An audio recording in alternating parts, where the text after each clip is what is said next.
All right. Hello and welcome to PoliticOly, episode 26. It is August 30th, 2020. My name is Stuart Reed, and we are recording here in Olympia, Washington, USA, which is occupied Medicine Creek Treaty land. I'll go through some local and regional news stories and upcoming events. After that, I have a feature segment where I'll discuss the decision to vote for Howie Hawkins and Angela Walker, the Green Party ticket for president in 2020. I'll address how I look at the situation and the strategy behind voting Green, and address some of the common questions and criticism folks get for making that choice. Finally, I have an interview recorded this past Tuesday with C.J. Sellers, the Washington State Volunteer Coordinator for the Hawkins Walker campaign. I asked them about their strategy here and how people can get involved and contribute to the campaign in some way. I'm always looking for people who would like to contribute to PoliticOly somehow, so if you're interested in reporting back from a local event or meeting you attended, or you'd like to record an interview or plug an event or share your artwork or poetry or music, you can comment below or email politicoly@gmail.com. You can find links below in the description for my social media contacts, as well as all of the stories. Everything I talk about on the show, you'll find links to down below. It would be awesome if you enjoy my videos, if you could share them on your social media or to friends or family who might like it. I really appreciate all of the support. Thank you. Now, let's get into the news. News broke last night that during a Trump supporter truck caravan through downtown Portland, one person was shot and killed. Here's a New York Times breaking news piece on the incident by Mike Baker, posted last night.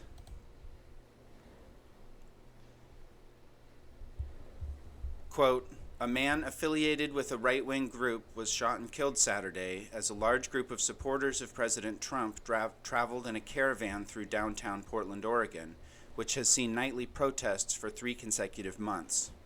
The pro-Trump rally drew hundreds of trucks full of supporters into the city.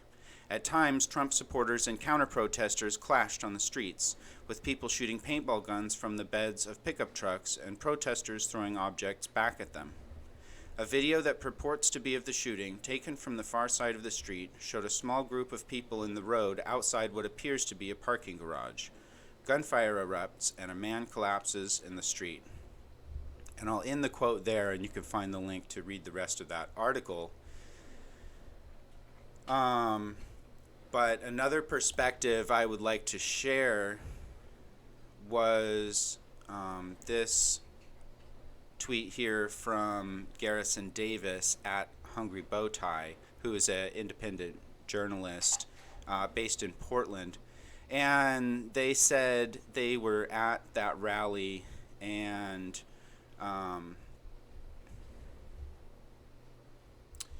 quote, "According to some footage I've seen, there was a small fight prior to the shooting and mace was sprayed by the person who is now dead. He also had multiple weapon holsters on his legs. It's unclear from video if it looked like he was reaching for a concealed weapon." So, again, that is just an anecdote there, but I think the takeaway is that it remains to be seen exactly what the situation was that led up to that, and we shouldn't make any assumptions on the situation before we learn more about that. And of course, that was just breaking last night, so I'll learn more about that as the week goes along and report back with more information next week. This is a message from the Olympia City Council from a couple days ago on the 27th. And this is posted on the City of Olympia government Facebook page. I'll quote, "Message from the Olympia City Council. All Black Lives Matter. The City of Olympia stands in solidarity with the Black community. The Olympia City Council recognizes and acknowledges that all members of black communities are victims of systemic, institutionalized, and cultural racism that started over 400 years ago and continues to oppress and create inequities that affect livelihood, cause emotional and physical harm, and result in disproportionate numbers of lives lost. We acknowledge black community members with intersecting marginalizations, including disability or gender identity, and particularly black transgender women, experience extreme harm, oppression, and violence. We must do better. We recognize that the city has played a part in this harm through our systems, policies, and activities. We affirm our dedication and commitment to dismantling racism and making Olympia a place in which every one of our residents feels safe, valued, treated respectfully and fairly, and able to thrive for generations. We are committed to dismantling oppression and repairing harm, and we are taking steps now to work with our community members to make needed changes throughout our practices. We are listening with an open heart, willing to embrace discomfort and growth, and are dedicating resources to equity and inclusion work to create sustainable change. We, as city leaders, are also doing our own personal anti-racism work and self-reflection, as we understand that anti-racism work begins with us as individuals. We have a long road ahead of us. Dismantling racism will not happen overnight, but it does happen every day we move forward. We will follow the lead of those we have harmed, especially the youth, while acting now to protect black lives. We ask you to continue to hold us accountable as we join you in the brave conversation and action. That's a very, end quote there. That's a very interesting statement from the city council, and it certainly sounds to me like Renata has had some amount of success in getting through to some of the other counselors. Of course, we will take them up on their offer in the end there to hold them accountable for, for implementing these ideals. And we will see will the council be willing to take on the city manager, the police chief, and the police guild, and tackle with those issues that are of significant impact to City of Olympia life and have been considered more or less untouchable regardless of the ideologies of the counselors in the past. And so that remains to be seen. But again, this is a very interesting statement. So thanks to the Olympia City Council for that. And certainly they are getting vocal opposition from the right wing, from business, from wealthy property owners, and pro-cop folks, and the Trump crowd, and all that. And so we really also need to make sure we keep up the pressure from the left as well. And so stay engaged, keep pushing toward abolition, hold them accountable, and support those who do take significant actions.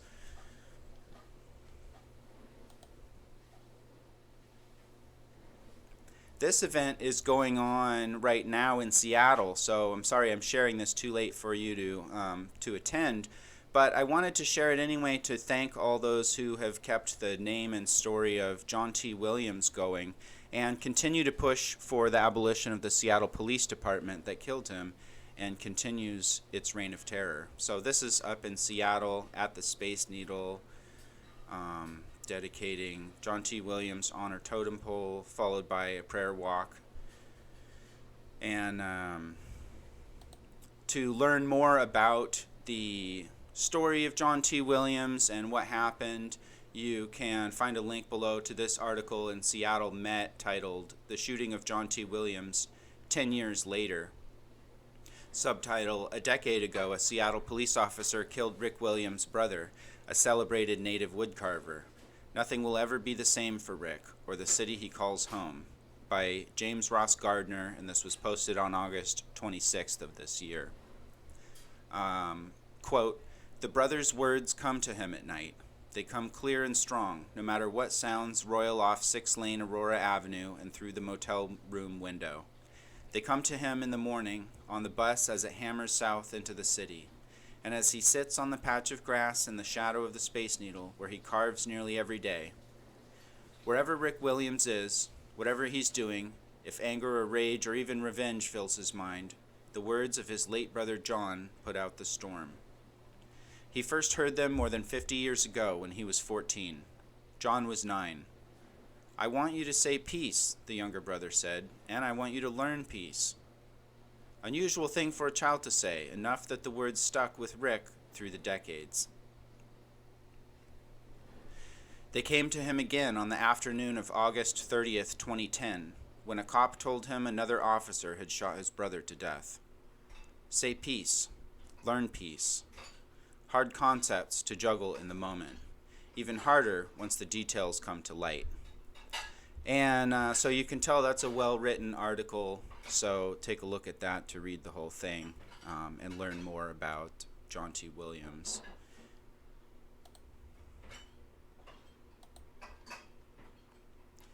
Next up, there's an Oregon Public Broadcasting article titled Proud Boy Tusitala Tiny Toes Arrested in Clark County by Conrad Wilson on August 29th.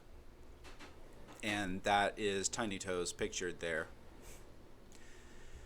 Quote, "Police in Southwest Washington arrested a member of the Proud Boys who had an outstanding warrant and participated in last week's brawl in downtown Portland between groups protesting in support of police and the Trump administration, including the Proud Boys, and counter-protesters aligned with Antifa and Black Lives Matter movements. Tusitala Tiny Toes was booked into Clark County Jail in Vancouver, Washington late Friday, jail records show."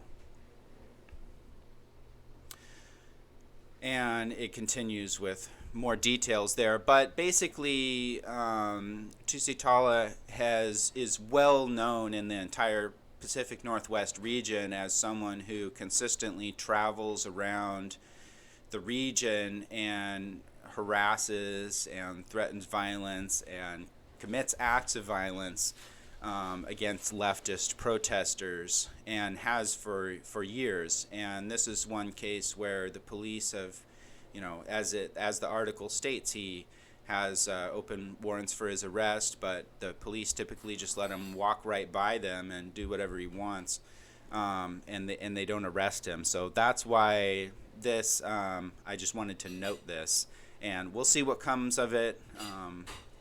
This is sort of just a preliminary article, so we don't know more details yet. But yeah.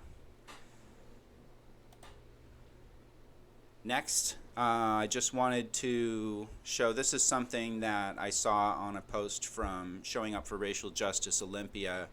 They were sharing it, and it looks like a new local zine or newsletter type of thing. It's called Black Liberated Media, and pictured is the August 2020 edition.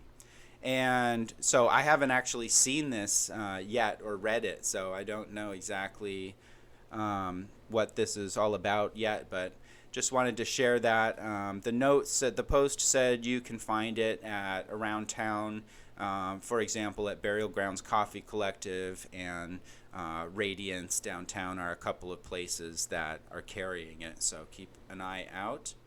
And I'm interested to take a look and check out the articles within.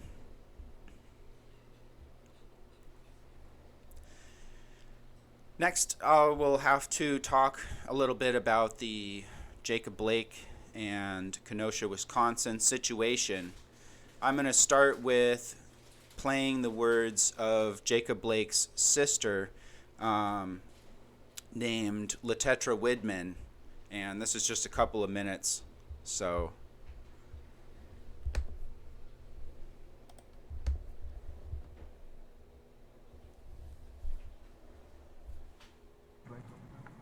I am my brother's keeper. And when you say the name Jacob Blake, make sure you say father, make sure you say cousin, make sure you say son, make sure you say uncle, but most importantly, make sure you say human. Human life. Let it marinate. in your mouth, in your minds. A human life. Just like every single one of y'all and everywhere around the world. We're human. And his life matters. So many people have reached out to me telling me they're sorry that this happened to my family. Well, don't be sorry, because this has been happening to my family for a long time. Longer than I can account for. It happened to Emmett Till. Emmett Till is my family. Philando, Mike Brown, Sandra. This has been happening to my family. And I've shared tears for every single one of these people that it's happened to. This is nothing new. I'm not sad. I'm not sorry. I'm angry. And I'm tired.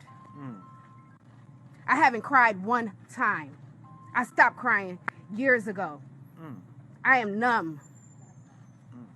I have been watching police murder people that look like me for years. I'm also a Black History minor.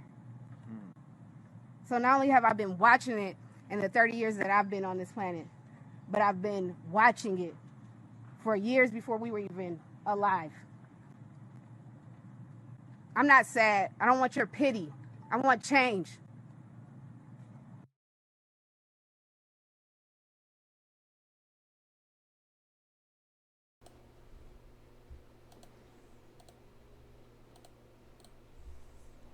And again, that was Jacob Blake's sister, Latetra Widman, on August 25th, tweeted by @ArlenWasHere.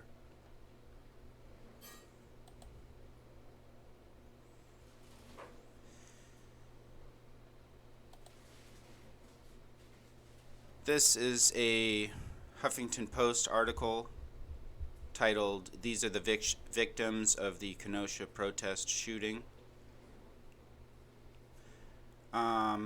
I wanted to highlight their names rather than the names of the shooter, so this was one source for that. Anthony Huber, one of the victims, 26 years old, from Kenosha County. He's a skateboarder.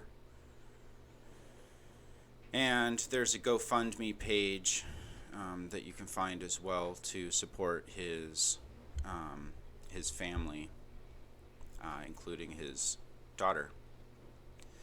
Also passed away is Joseph Rosenbaum, pictured here, a 36-year-old father who also lived in Kenosha, survived by his fiance and 2-year-old daughter. So you can take a look at that link to read the rest of the details if you like, but just wanted to uplift the names of the victims there.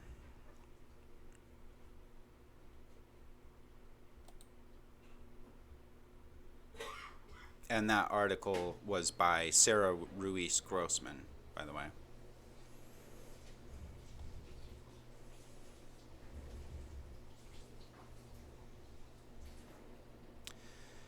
So this is a tweet by Clint Comstra with regard to the shooter. Keep in mind he was not some random lone gunman acting independently. As we can see here in this post, he was a public safety cadet and aspiring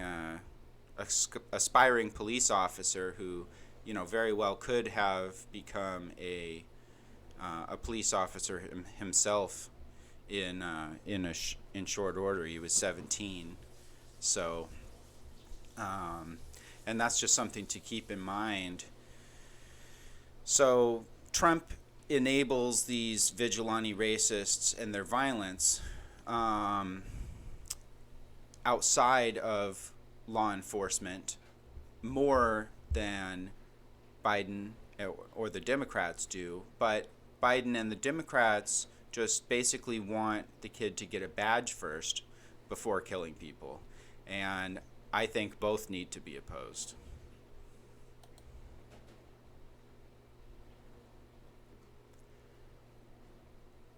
In this clip posted by AdamCon96, Well, just listen to it first. Trapped, but the open. Well, do you know what the cops told us today? They were like, we're going to push them down by you because you can deal with them, and then we're going to leave. See? And then as soon as they...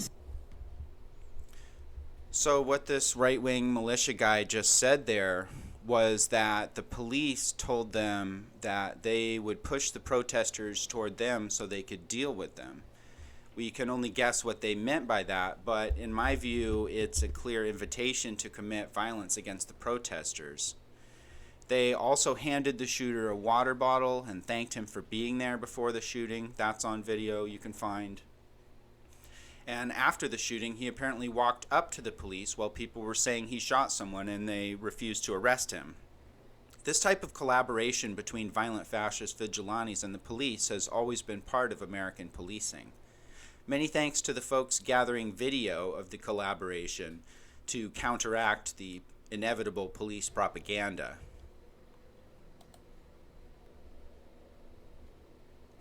Posted this screenshot of American Wolf posting that they had raised about $70,000 for Kyle Rittenhouse on a platform called Fundly, and apparently that had gotten shut down, but they got the money first, and they were saying this is how much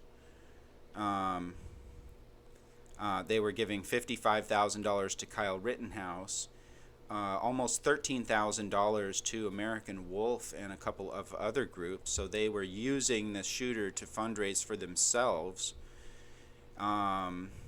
The percentage for Fundly, and they also mentioned that they were splitting that almost $13,000 with the Loren Culp campaign of Washington, candidate for governor in Washington with connections to militias just like this. So I'll have to report more on that if we find more information or confirmation whether that went through or not, or whether those donations, whether they ended up actually getting or distributing that money. Hasn't been confirmed yet, and he had deleted that post, as I said. So that's all speculation and pending further information that I'll report next week. So this is a post by the Washington Education Association with regard to the Shelton area situation, and I'll just quote here.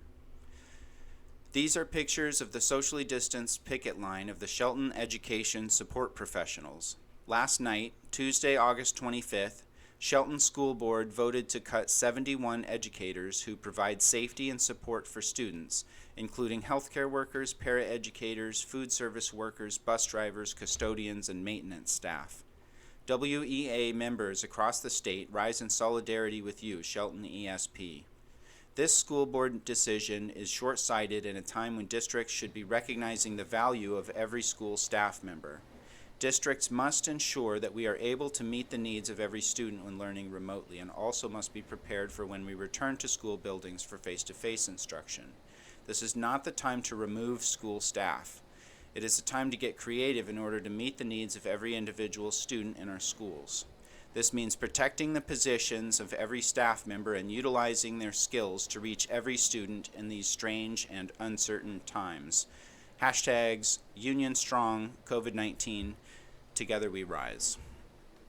And that was from 4 days ago on August 26th. So that sounds like a difficult situation out in Shelton, and rumor is that they had found their executive from another district in another state where they had basically tanked the district they were at and got run out of town politically, and then picked up by Shelton where they are doing something similar. And so if you can, just speak out in support of the Shelton educators. This is an article in The Guardian US by Sam T. Levin from 8/27 titled "White Supremacists and Militias Infiltrated Police Across the U.S.," report says.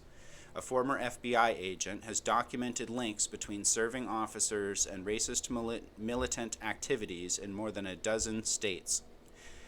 And the reason that I bring this article up is that Olympia, Washington is mentioned here, and it's behind the paywall here, but you can get around that if you want to read the article. But basically, it mentions the incident in Olympia, Washington, where an officer was photographed posing with some folks from the right-wing militia in front of a gun shop on the west side here a little while back. And so, is that what you want Olympia to be nationally known for? That's terrible. And so anyway, but for more details on that, most of that is a national story, so I'm not going to focus too much on here. But again, it mentioned Olympia, so I had to throw in the link there if you want to take a look. Moving into some upcoming events, today at 5:30 there is a Justice for Elijah McClain 365 Days of Unpunished Police Murder event at the Washington State Capitol.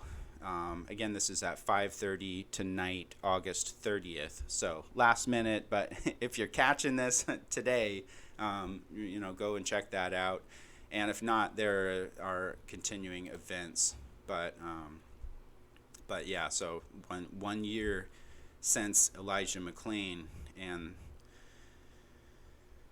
just a terribly sad story. So rally in support of Elijah there. And down here it mentions there is a vigil, and so you could bring flowers, candles, or anything else to add to the vigil there for Elijah McClain tonight. There are on Sunday, September 13th, 2:30 to 9:30, this event I just saw yesterday called Black is Beautiful. This is at the Washington State Capitol, and it looks like hours of different types of event, such as vendors, activities for kids, a variety show, and a day fair, stuff for kids, family friendly at the Capitol there. So there is a link to the event page on Facebook below if you would like to put that on your calendar. This is something that is starting today, well, has already started by the time you're watching this, but it will continue through September 5th at 8 p.m. And this is the Walk to Protect and Restore Tahoma to Salish Sea event. It's a walk from Paradise at Mount Rainier National Park. And so basically they are starting today. They started at 11 a.m. at the Highline Trail Loop for a ceremony, and then they're actually doing several miles each day, adding up to, I believe they're doing 50 miles total. Yeah, 50-mile walk. And so that's ongoing for the next few days, and I'll report back on this next week if there's some video of the march.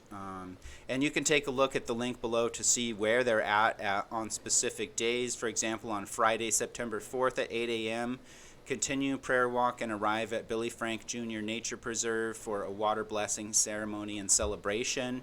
I'm sure that would be a wonderful thing to attend. And then on Saturday, we continue to celebrate and tour sacred sites along the Salish Sea. So take a look for more details, but that sounds fabulous, and solidarity with those on that walk. Thank you for doing that work.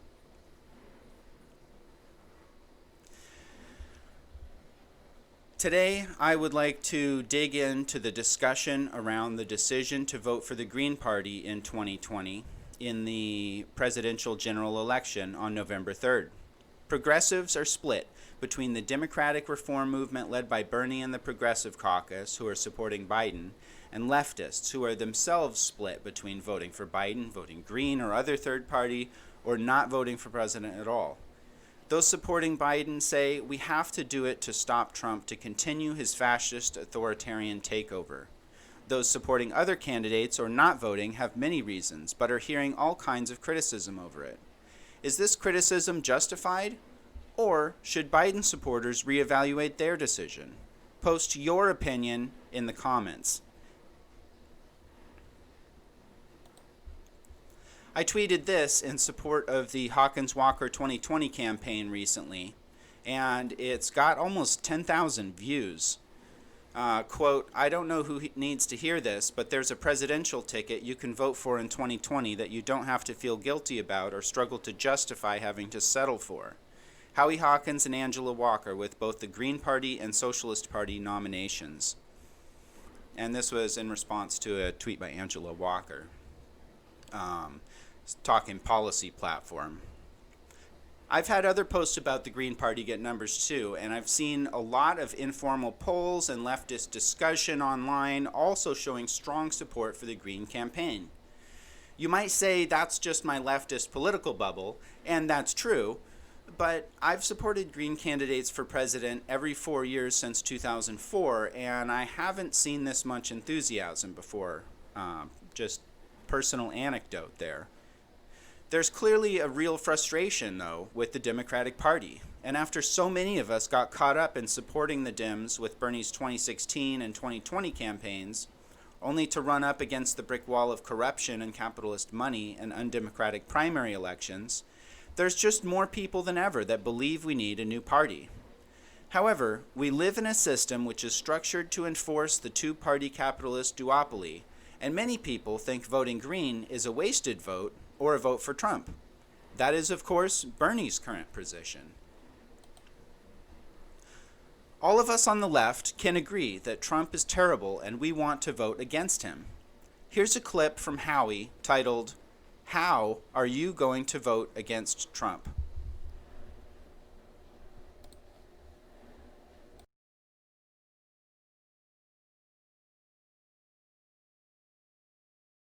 Both these politicians, both these major parties represent the corporate elite in this country.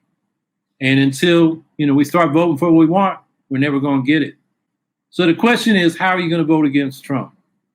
You vote for Biden and you want Medicare for all? You want a real Green New Deal?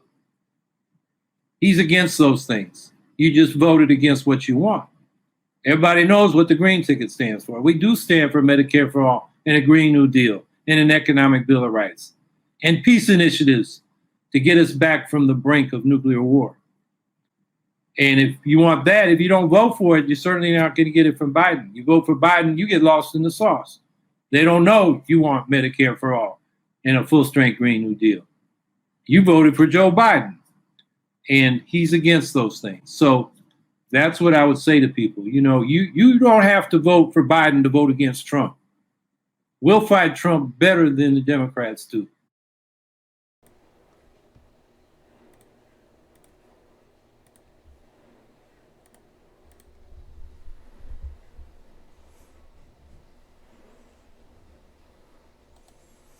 And that is from the Howie Hawkins YouTube page.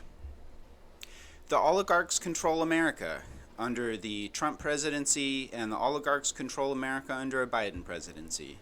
If Biden wins, it may be because the ruling class feels they can make more money in that case. Either way, we'll need to be organizing a strong and united left to combat capitalism and fascism. Voting Green contributes to that effort. Howie said recently, quote, "The way to have some leverage is to support what you want and make the politicians come to you." I agree with that, and I'd say to folks who want to push Biden left if he wins that I'm with you. I just think we can accomplish that by building up the Green Party and other leftist organizing outside of the Democratic Party.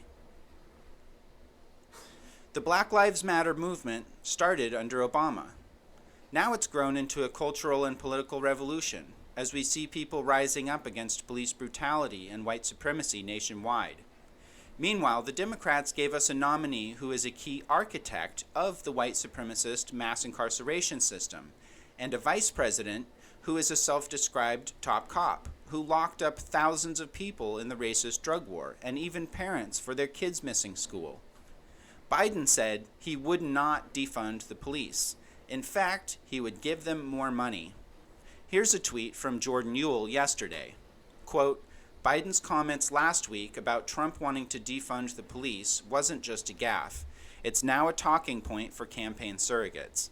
Biden's campaign is leaning into the idea that we need more funding for police programs. Here's what the campaign is telling people to say. Quote, Donald Trump is the only candidate in this race who has ever sought to defund the police. Every single year he's been in office, Trump has tried to cut cops' funding. Joe Biden wants to boost cops' funding by hundreds of millions of dollars in order to provide departments with the resources they need for community policing and to execute critical reforms. So you can see that a vote for Biden is voting for hundreds of millions, in their own words, in additional funding for the police that are violently oppressing the people of America. So if you vote for Biden, that's what you're voting for.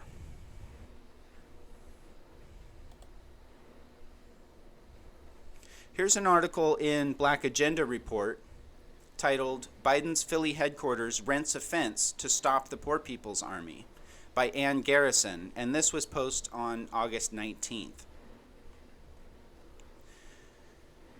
Sherry Honkala tells Ann Garrison that the Biden campaign headquarters threw up a rent-a-fence when they heard the Poor People's Army was coming. And Sherry Honkala is, of course, a former Green Party vice presidential candidate. And you should take a look at the link to read that whole interview because it's very interesting. But the reason that I bring it up is that the Hawkins Walker Green Party campaign was there, and you can see Howie Hawkins there in the middle with the green shirt, right in that protest, not as a campaign, not making it about himself, but just joining in support of the Poor People's Army march and being locked out from Biden's headquarters by a temporary fence they put up instead of talking to these folks. So that just goes to show, which side of that situation do you want to be on? Are you with the poor people? Are you with the protesters? Are you with the people? Or are you on the other side of those fences with the police and Joe Biden?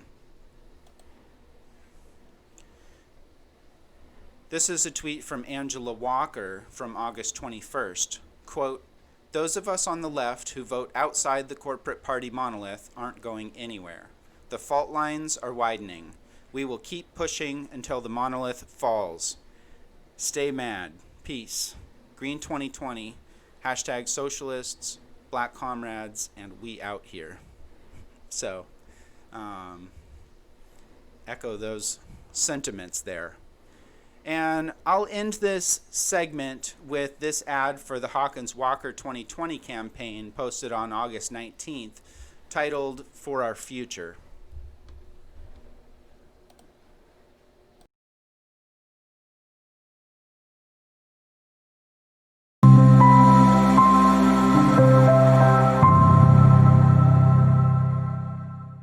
Joe Biden opposes the progressive reforms that Bernie Sanders advocated. He said he would veto Medicare for all. So I'm inviting Bernie Sanders supporters to join our campaign tonight. We are going to keep fighting for these progressive reforms through the November election and beyond. The fight for a socialist transformation is more critical than ever now. because we face this COVID-19 crisis. Voters are left with a miserable choice between the major party candidates: Donald Trump, the racist incompetent, and Joe Biden, the neoliberal hawk. To settle for Biden as the lesser evil is to join the opposition of the corporate establishment to Medicare for all, a full-strength Green New Deal, and an economic bill of rights to end poverty and economic despair. So here's what I'm asking you to do tonight. Go to HowieHawkins.us, our campaign website, and join with us to continue the fight for socialist solutions through the November election and beyond. Let's keep the revolution alive. Let's fight for our future.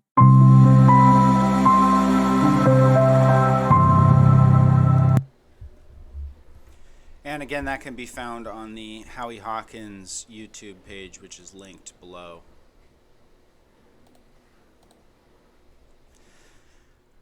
So you could consider that sort of part one, because we will certainly have to revisit this discussion as we move toward the November election. So I would love to hear your opinion. If you agree, if you disagree with me, I would love to hear why. You know, you're welcome to add to the debate and discussion around this issue, and I will revisit this topic going forward.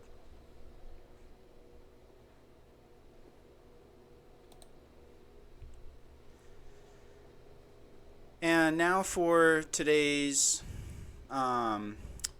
interview feature with CJ Sellers, the Washington State Volunteer Coordinator for the Green Party Hawkins Walker for President 2020 campaign. Thanks again to CJ for taking time out for this show and for their work for the campaign and the movement to build a political left in America.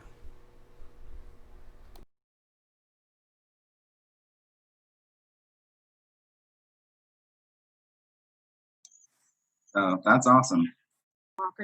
To the political good starting point here, and we'll move into it. All right, welcome to the PoliticOly interview with CJ Sellers. It is August 25th, 2020, and my name is Stuart, and CJ, I'll let you introduce yourself. CJ Sellers, I'm the Washington State Volunteer Coordinator for the Hawkins and Walker 2020 campaign for president. Prior to this, I was the Washington Ballot Access Campaign Volunteer Coordinator. Many people stepped up and we got Hawkins and Walker on the ballot for 2020. And I'm also starting a Green Party chapter in the east of Seattle area, including Snohomish County and East King County. That's awesome. Thank you for your volunteering, your work. Do you want to tell us a little bit, maybe how long you've been a Green and what made you get involved, and then what made you want to get involved specifically in the Hawkins Walker campaign this year? I've been a Green since 2006.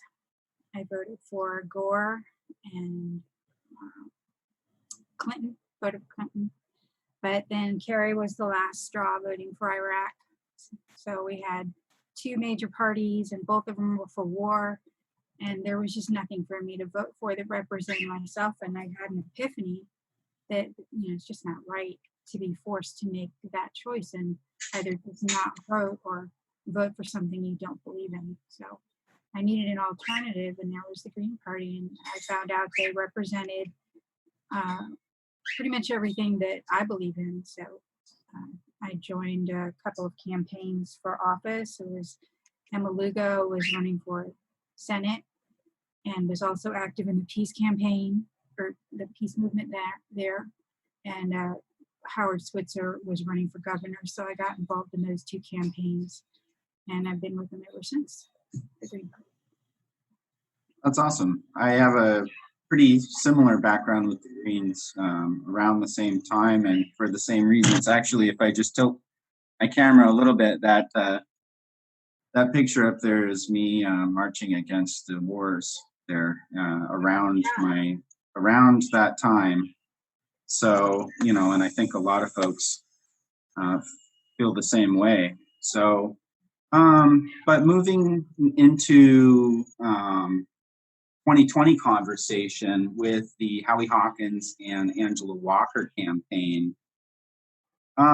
If maybe someone out there listening has heard of them, or is maybe even hasn't heard of them and is thinking about voting green, or questioning or wanting to learn more, what would you say to someone in that?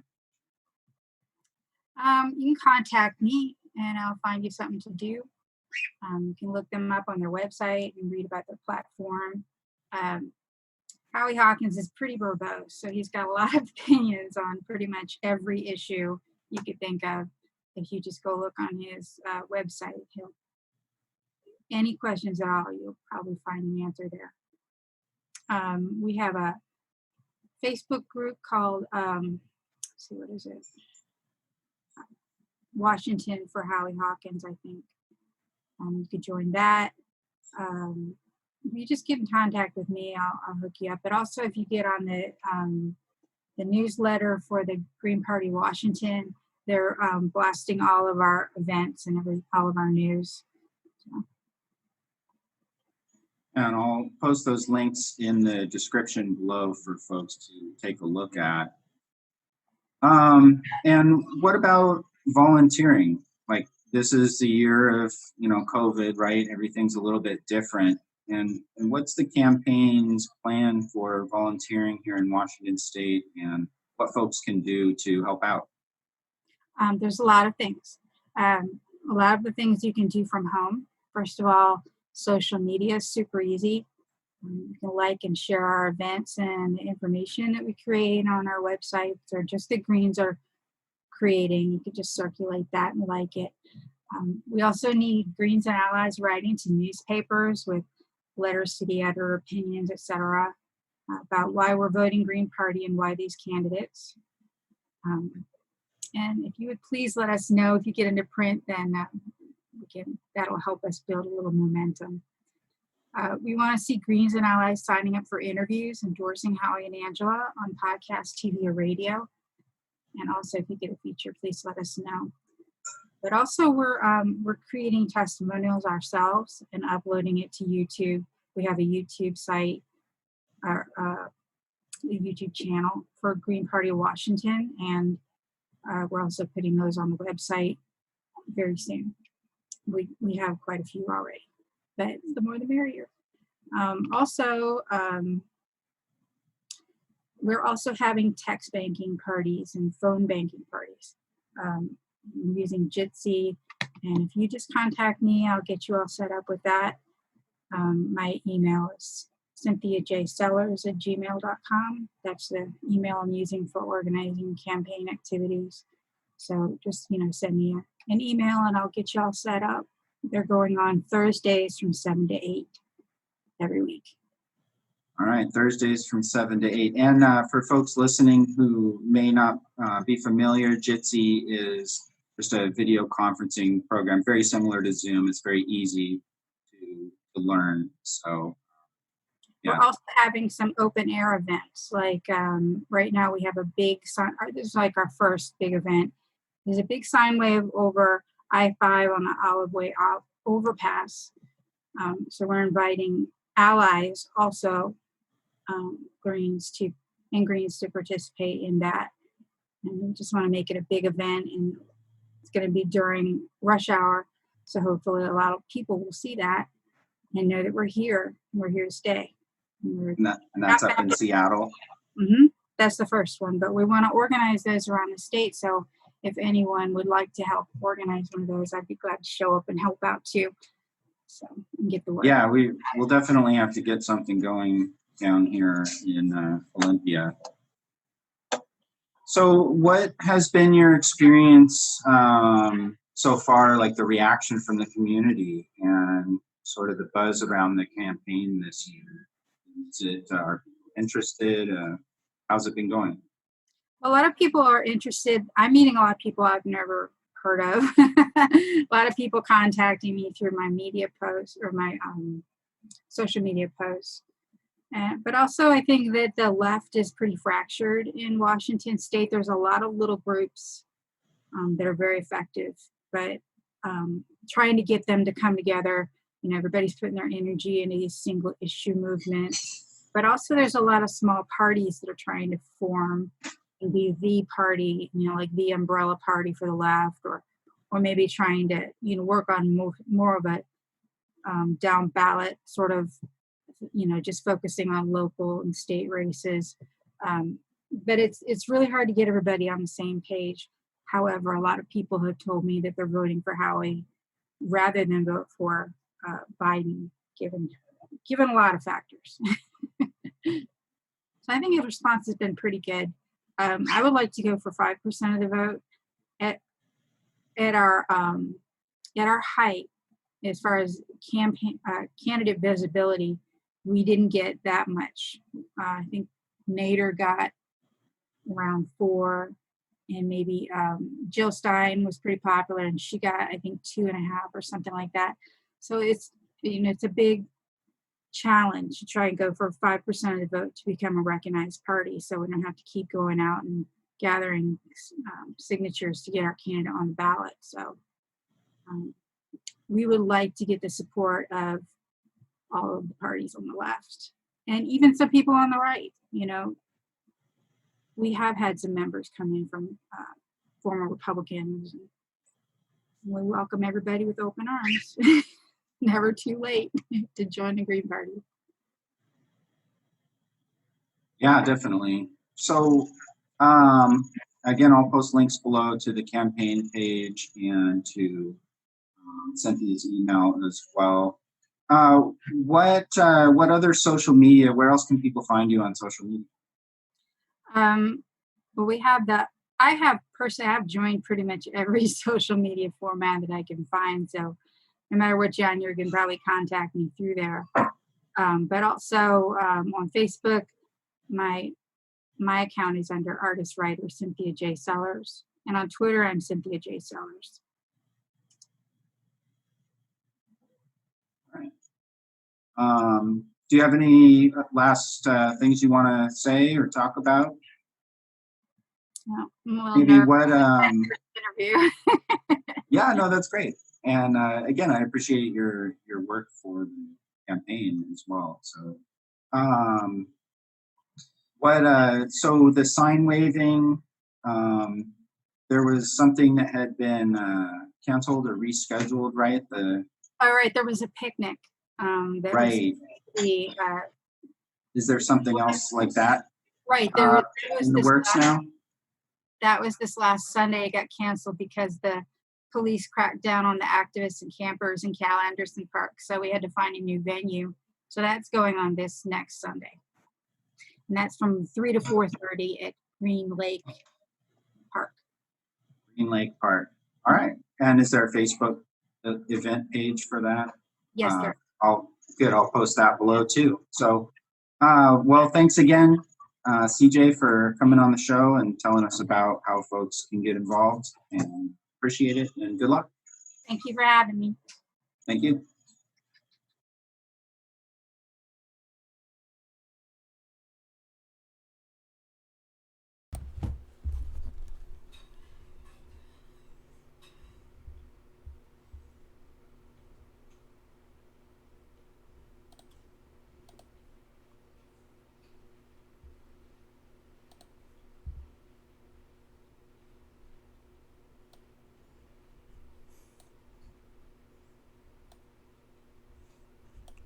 I gotta fix that.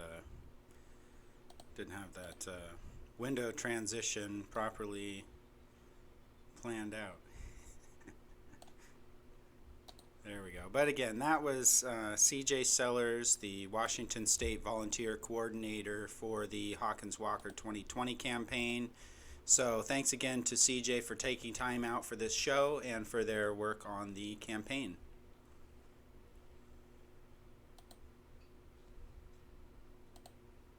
Let's see. I just wanted to mention the People's Party, the movement for a People's Party here, because that's going on today starting at 1 o'clock Pacific. So that may be going on right now if you're watching this as it's just posted, but 1 to 4 o'clock Pacific time here.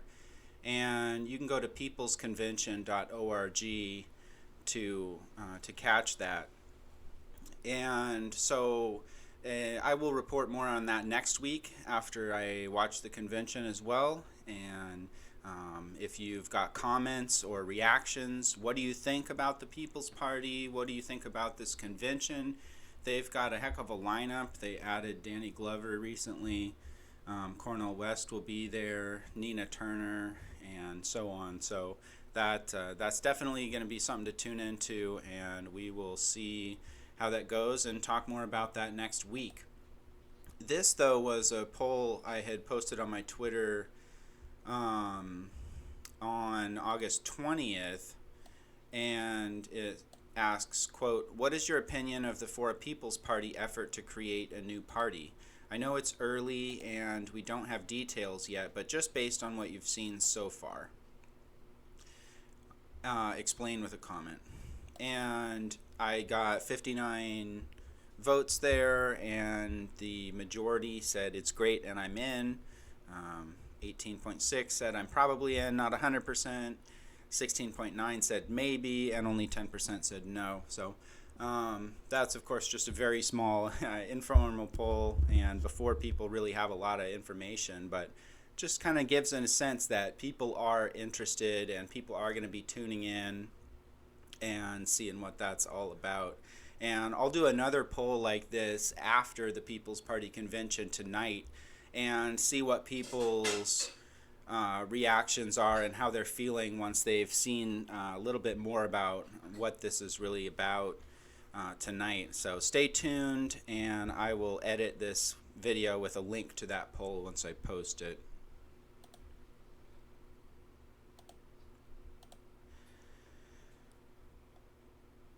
And yeah, so that wraps up this week's show. I appreciate everyone for tuning in, for liking and commenting, and sharing as well, as I try to continue to grow this channel into a community platform. If you have any ideas for collaboration, if you've got links you want me to share next week or anything like that, feel free to reach out. My contact info is below again, and just really appreciate you all tuning in. So love and peace, and see you next week.